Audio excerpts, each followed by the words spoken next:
Everyone needs time to themselves, and peaceful solitude has stress-relieving benefits, but being alone takes on an entirely different dimension when it creeps up or is forced upon you. When that's the case, the effects can be surprisingly extensive, and though different people experience distinct effects at different times, symptoms tend to become more severe and persistent the longer one's isolated.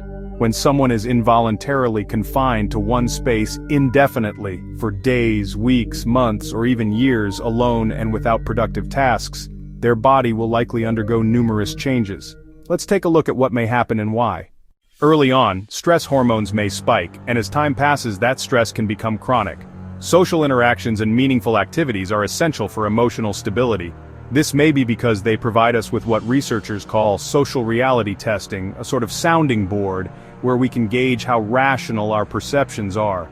So when someone's deprived of those kinds of communication and tasks, their sense of identity and reality becomes threatened. Their thoughts spiral and their impulses take the reins, setting the stage for depression, obsessions, suicidal ideation, and for some delusions and hallucinations. Over time, this prolonged agitation can cause the brain's limbic system, which regulates fear and stress, to become especially responsive and hyperactive.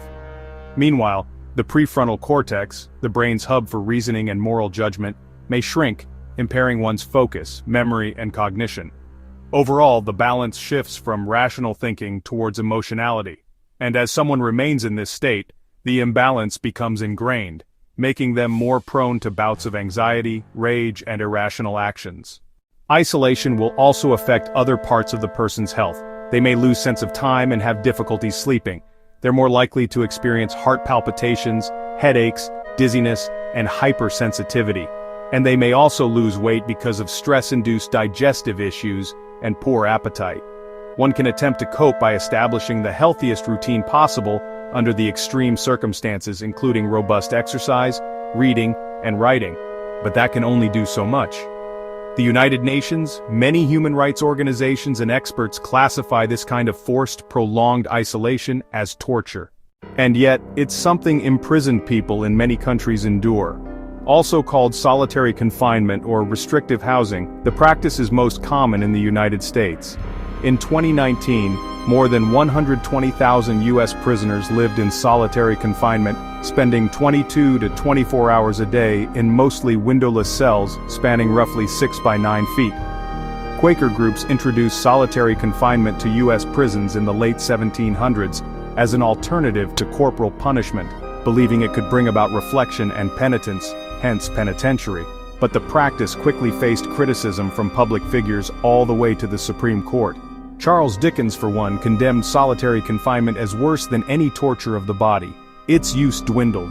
But then in the 1980s, alongside more punitive, tough-on-crime laws, U.S. prison populations skyrocketed. As prisons grew crowded, incidences of protests, rebellions, and violence grew, and prison authorities increasingly used solitary confinement to maintain control.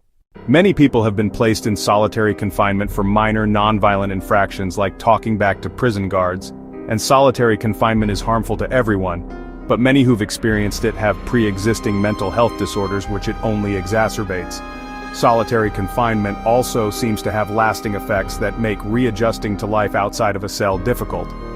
People who have gone through solitary confinement are 3 times more likely to show signs of post-traumatic stress disorder, and they commonly report experiencing shifts in their personalities, increased anxiety and paranoia in otherwise ordinary situations, and difficulty concentrating and connecting with others. Some states have restricted the use of solitary confinement in cases involving serious mental illness, children, or pregnancy, and some have adopted 15 or 20-day limits for everyone. But laws that regulate solitary confinement aren't always enforced, and prison authorities have created loopholes. Yet solitary confinement does immense damage that is contrary to rehabilitation while failing to reduce prison violence. Meanwhile, other countries have centered more humane approaches. Norway, for example, imprisons far fewer people per capita than the US, while spending 5 times more per prisoner on accommodations, classes, and work release programs. Norway also sees far fewer people return to prison after release, with one of the world's lowest rates of recidivism, indicating we tend to get better together. Every year, hundreds of thousands of people in the US who can't afford bail are forced to stay in jail until their case is resolved.